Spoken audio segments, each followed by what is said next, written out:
दोस्तों नमस्कार, हमारा नाम योगेश शुक्ला है और आप इस समय निष्पक्ष संदेश देख रहे हैं। 69,000 उत्तर कुंजी का काला सच, अभी तक आपको क्यों नहीं मिली ज्वाइनिंग, सरकार ने क्यों नहीं आपको ज्वाइन कराया, इसका काला सच हम आपको बताएंगे। और 29 जुलाई क्या आपकी फाइनल सुनवाई हो सकती है, लेकिन उसके पहले कुछ महत्वपूर्ण खबरें हैं, उनको भी आप जान लीजिए। उनका जानना आपके लिए बेहद ज़रूरी है। जो आज क्या कई दिनों से सुर्खियां बनी हुई हैं, अखिलेश यादव, शिवपाल यादव, आप सब लोग देखते होंगे कि उनकी अनबन चल रही है। और राजभर जी की, इन तीनों की, शिवपाल यादव जी की और राजभर की, इस समय अखिलेश यादव जी से अनबन चल रही है, ये किसी से छुपा नहीं है। तो अखिलेश यादव ने पत्र जारी कर आज कह दिया कि आप लोगों को जहां सम्मान मिले आप वहां जा सकते हैं। ये शिवपाल जी के लिए और राजभर के लिए। तो राजभर ने कहा आपका तलाक, उन्होंने हंसते हुए मजाकिया अंदाज में, आपका तलाक हमें स्वीकार है, लेकिन सियासी निकाह कहाँ होगा, अभी उन्होंने खुलकर बातें नहीं किया। और ये तमाम लोगों ने पूछा कि क्या आप बसपा की तरफ जा सकते हैं, तो उन्होंने कहा नहीं, जब समय आएगा अगर मेरी कोई बातचीत होती है तो जरूर इस संबंध में आपको बताऊंगा। ये मेन पॉइंट था जो राजभर जी ने कहा कि अखिलेश का तलाक मुझे स्वीकार है, लेकिन निकाह कहाँ होगा अभी इसके बारे में उन्होंने बताया नहीं, सियासी निकाह। और उसके बाद गरीब उपभोक्ताओं के लिए, पूरे प्रदेश के गरीब क्या सभी उपभोक्ताओं के लिए उत्तर प्रदेश बिजली कॉरपोरेशन ने बिजली में कुछ कटौती कर दिया है। जो अभी बिजली आपको मिलती थी शहरी क्षेत्र में अधिकतम बिल प्रति यूनिट आएगा 6 रुपये 50 पैसे, ग्रामीण क्षेत्र में 5 रुपये 50 पैसे प्रति यूनिट। लेकिन उसमें जो नीचे लिखा हुआ हिंदुस्तान की खबर है, मैं आपको दिखा रहा हूँ, जो उसने क्लियर किया, उसने लिखा कि अभी तक जो यूनिट बिजली आपको मिलती 3 रुपये 35 पैसे प्रति यूनिट मिलती थी, वो 35 पैसे घट गई है। अब आपको बिजली मिलेगी 3 रुपये प्रति यूनिट। ये उत्तर प्रदेश कॉरपोरेशन की खबर है हिंदुस्तान के हवाले से। यूपी बोर्ड के इंटरमीडिएट की परीक्षाएं पास करने वाले तमाम छात्र छात्राओं के लिए बहुत अच्छी खबर है। जो सेंट्रल गवर्नमेंट से आपको स्कॉलरशिप मिलती है, वो इस वर्ष जो स्कॉलरशिप मिलेगी पूरे प्रदेश के इंटरमीडिएट छात्र छात्राओं को, उसमें साइंस के, आर्ट के और कॉमर्स के मेधावी छात्र, ये संख्या जो यूपी बोर्ड ने निर्धारित किया है, उनका रिजल्ट मतलब इन लोगों को कट ऑफ जारी किया है। 11,460 मेधावी छात्रों को ये स्कॉलरशिप इस बार मिलेगी। ये कट ऑफ है, कट ऑफ देख लीजिए, बहुत जानना आपके लिए ज़रूरी है। आपके घर में या कोई नातेदार आपका है, यूपी बोर्ड की तरफ साइंस, कॉमर्स, आर्ट तीनों के लिए कट ऑफ जारी हुआ है। साइंस का कट ऑफ, जो साइंस का कट ऑफ है वो 347 नंबर है। साइंस सुन लीजिए, साइंस कट ऑफ मैं लगा भी देख लीजिए, साइंस का कट ऑफ 347 नंबर है। कॉमर्स का कट ऑफ 341 नंबर है। कॉमर्स का कट ऑफ 341 नंबर है। आर्ट का कट ऑफ 321 नंबर है। आर्ट का कट ऑफ 321 नंबर। मैं हर चीज़ को 2 बार रिपीट किया, देख लीजिए। ये केंद्र सरकार से 10,000 रुपये स्नातक स्तर पे मिलता है प्रतिवर्ष, वो स्कॉलरशिप के बारे में बताया गया है, ये आपको मिलेगी। लेकिन इसकी कुछ शर्तें हैं कि कट ऑफ में भी आना होगा और 8 लाख रुपए प्रतिवर्ष से ज़्यादा आपकी पारिवारिक आय ना हो। अगर इससे ज़्यादा आपकी आय है तो आप इसके पात्र नहीं होंगे, भले आप कट ऑफ में आ रहे हों। ये शर्त है। इसके लिए आप नेशनल स्कॉलरशिप पोर्टल पर आवेदन की प्रक्रिया जो 20 जुलाई से शुरू हो गई है, 31 अक्टूबर तक जा सकती है। 31 अक्टूबर आप इसकी प्रक्रिया कर सकते हैं। तो अगर आपने अभी तक आवेदन नहीं किया है, आप कट ऑफ के अंतर्गत आ रहे हैं या आपका बच्चा आ रहा है या कोई नातेदार आपका आ रहा है, तो आप बता दीजिए कि वो नेशनल स्कॉलरशिप पोर्टल पर आवेदन कर दे। 20 जुलाई से 31 अक्टूबर तक आप आवेदन कर सकते हैं। आजकल आप अक्सर देखते होंगे कि धर्म को लेकर काफ़ी खींचातानी विवाद चलता है।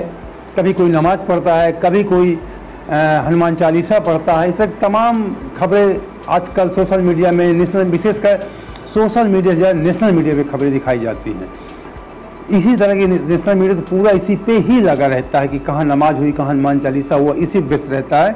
लेकिन कुछ हमारे मुस्लिम भाई हैं जिनको लगता है कि सनातन धर्म, हिंदू धर्म बहुत अच्छा है। ये तो हम भी कहते हैं सबसे प्राचीन धर्म है, और सनातन धर्म में सभी का सम्मान है। सनातन धर्म पूरे विश्व में, जो शिव भगवान है पूरे विश्व में पूजे जाते हैं, वो सभी के देवता हैं, कोई माने या न माने उनकी अलग अपना मैटर है। लेकिन श्रवण कुमार जो अब्दुल जमील जी हैं, अब्दुल जमील जी अब हिंदू धर्म अपनाकर, सनातन धर्म को अपनाकर वो श्रवण कुमार बन चुके हैं। ये फतेहपुर के रहने वाले हैं। ये प्रदेश फतेहपुर के रेलवे के एक रिटायर्ड कर्मचारी अब्दुल जमील के हिंदू धर्म अपना लिया है। अब्दुल जमील अपना श्रवण कुमार नाम से, अब श्रवण कुमार नाम से अब्दुल जमील जो हैं अब श्रवण कुमार नाम से जाने जाएंगे। अब्दुल के परिवार के लोग काफ़ी नाराज थे, लेकिन उन्होंने फिर भी नहीं माना। उन्होंने कहा कि हमारी आस्था सनातन धर्म में है, आस्था के सनातन धर्म में, और इससे प्रेरित होकर उन्होंने हिंदू धर्म अपनाने का फैसला किया। अब्दुल जमील ने गुरुवार को ही हनुमान मंदिर में जनेऊ धारण कर वैदिक मंत्रोच्चार के साथ हिंदू धर्म को अपनाया। मतलब हिंदू धर्म को अपनाया, साथ में जनेऊ भी धारण किया।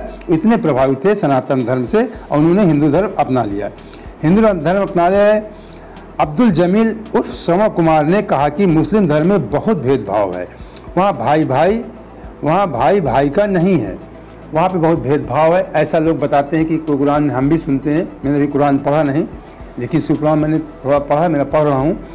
उसमें बताया गया कि जो इस्लाम धर्म, अभी एक कोई व्यक्ति थे उन्होंने भी इस्लाम धर्म छोड़ा है, उन्होंने बताया क्या कमियाँ हैं कि जो इस्लाम धर्म नहीं मानते को काफिर कहा गया है। जबकि ईश्वर की नज़र में सभी, चाहे वो देव हो, चाहे देवता हो, चाहे दानव हो, मानव हो, या पशु हो, पक्षी हो, सभी उनकी नज़र में बराबर होते हैं।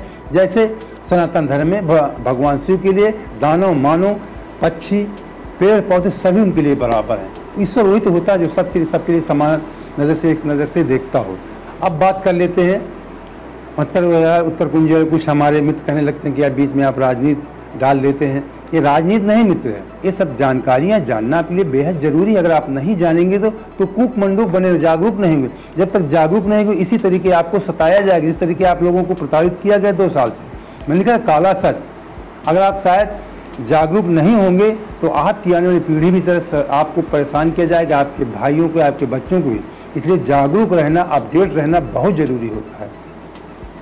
तो आपको काला सच जो मैं कह रहा था कि उत्तर कुंजी का काला सच, तो उत्तर कुंजी का काला सच ये है कि आपने देखा पहली काउंसलिंग हुई, फर्स्ट काउंसलिंग, सेकंड काउंसलिंग तक तो ठीक था, लेकिन थर्ड काउंसलिंग जबरन कराई गई थी। इसलिए जबरन कराई गई थी कि उसमें सब कुछ आप जानते हैं, किसी आप कोई छुपा नहीं। मैं बहुत खुल के बात करता हूँ।